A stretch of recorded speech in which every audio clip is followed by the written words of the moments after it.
بسم اللہ الرحمن الرحیم۔ السلام علیکم ورحمۃ اللہ وبرکاتہ۔ ناظرین اکرام، آج ہم آپ کی خدمت میں سوال و جواب کی نشست میں حاضر ہیں۔ میرے دائیں طرف موجود ہیں حکیم محمد سلطان امیر صاحب حفظہ اللہ تعالی، اور میری بائیں طرف موجود ہیں حکیم مفتی محمد طیب صاحب حفظہ اللہ تعالی۔ ان کے کچھ سوالات تھے تو ہم نے کہا کہ چلیں ناظرین کرام کے سامنے ان کے سوال بھی ذکر کرتے ہیں اور جواب بھی عرض کریں گے۔ اس کا فائدہ یہ ہوگا کہ ناظرین کرام کو بھی فائدہ ہو جائے۔ تو آج سوال و جواب کی نشست میں آپ کی خدمت میں حاضر ہیں۔ جی حکیم صاحب۔ السلام علیکم ورحمۃ اللہ وبرکاتہ۔ یہ استاد جی، جو قوت با ہے اس کے لیے کون سا گوشت زیادہ فائدہ مند ہے؟ گوشت کے ذریعے بھی قوت با کا علاج کیا جا سکتا ہے، جہاں ادویات کے ذریعے کیا جا سکتا ہے؟ جی حکیم صاحب نے سوال یہ کیا ہے کہ کیا قوت با کے لیے صرف ادویات ہی استعمال کرنی ہے، یا ادویات کے علاوہ بھی بہت ساری گوشت بھی استعمال کیا جا سکتا ہے؟ تو جی حکیم صاحب، گوشت جو ہے قوت با کے لیے بہت عمدہ چیز ہے۔ جو نوجوان، جو بزرگ گوشت استعمال کرتے ہیں ان کو قوت با کے اندر بے حد اضافہ ہوتا ہے۔ اصل بات یہ ہے کہ ہم نے خوراکوں کو چھوڑ دیا ہے، ہم خوراک کی طرف توجہ نہیں دیتے، ہم ادویات کی طرف توجہ دیتے ہیں۔ حکماء حضرات بھی جو ہے وہ ادویات دینے کے اوپر زیادہ زور دیتے ہیں، اور مریض جو ہے وہ بھی زیادہ ادویات کی طرف غور کرتے ہیں۔ اگر ہم خوراک کا اہتمام کریں اور خوراک کے اندر گوشت کا اہتمام کریں تو گوشت استعمال کرنے والا انسان قوت با کا مریض نہیں رہے گا، بے تحاشا اس کے اندر قوت پیدا ہوگی۔ استاد محترم، میرا یہ سوال ہے کہ کون سا گوشت فائدہ مند ہے؟ مرغی کا گوشت فائدہ مند ہے، یا بکرے کا، یا گائے کا، یا بھینس کا، یا اونٹنی کا، یا اونٹ کا؟ کون سا گوشت فائدہ مند ہے؟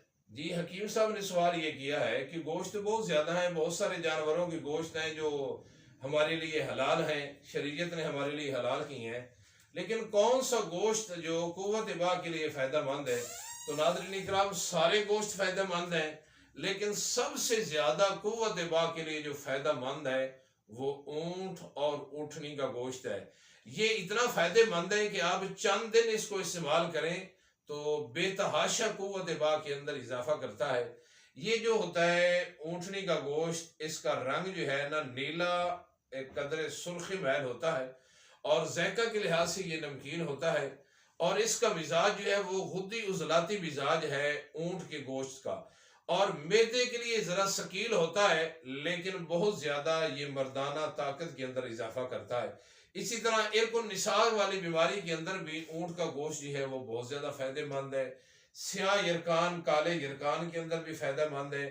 پیشاب کی نالی کے اندر اگر سوزش ہو تو اس کے لیے بھی بہت زیادہ فائدہ مند ہے۔ اسی طرح اگر اونٹ کے گوشت کی چربی اگر اس کا لیپ بنا کے بواسیر کے موقعوں کے اوپر لگایا جائے تو اس کے لیے بھی بہت زیادہ فائدہ مند ہے۔ یہ جو گوشت ہے اونٹ کا یا اونٹنی کا بے تحاشا خون پیدا کرتا ہے۔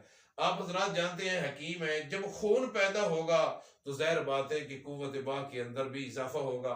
اسی طرح یہ اونٹنی کا گوشت جو ہوتا ہے نا، انسان اگر کوئی بھی دوائی استعمال نہ کرے، کوئی بھی دوائی نہ کھائے، صرف چند دن اونٹنی کا گوشت استعمال کر لے تو اس کے اندر بے تحاشا طاقت پیدا ہو جاتی ہے، خصوصاً قوت با کے اندر بے تحاشا فائدہ ہوتا ہے۔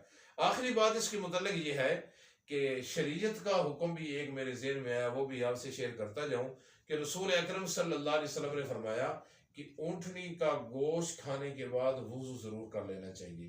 اگر کسی انسان کا وضو تھا اور وضو کی حالت کے اندر اس نے گوشت کھایا، اب نماز پڑھنا چاہتا ہے، تو شریعت اسلامی ہماری رہنمائی کرتی ہے کہ ہمیں وضو کر کے، اونٹنی کا گوشت اگر کھایا ہے تو وضو کر کے دوبارہ نماز پڑھنی چاہیے۔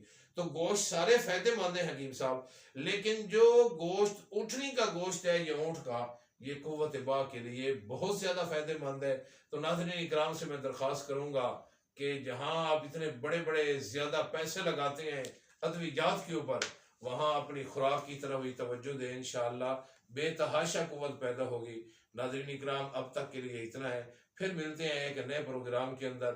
اس وقت تک کے لیے اجازت دیجیے ہمیں اور ہماری پوری ٹیم کو، اور اپنی پرخلوص دعاؤں کے اندر ہمیں اور ہماری پوری ٹیم کو یاد رکھیے گا.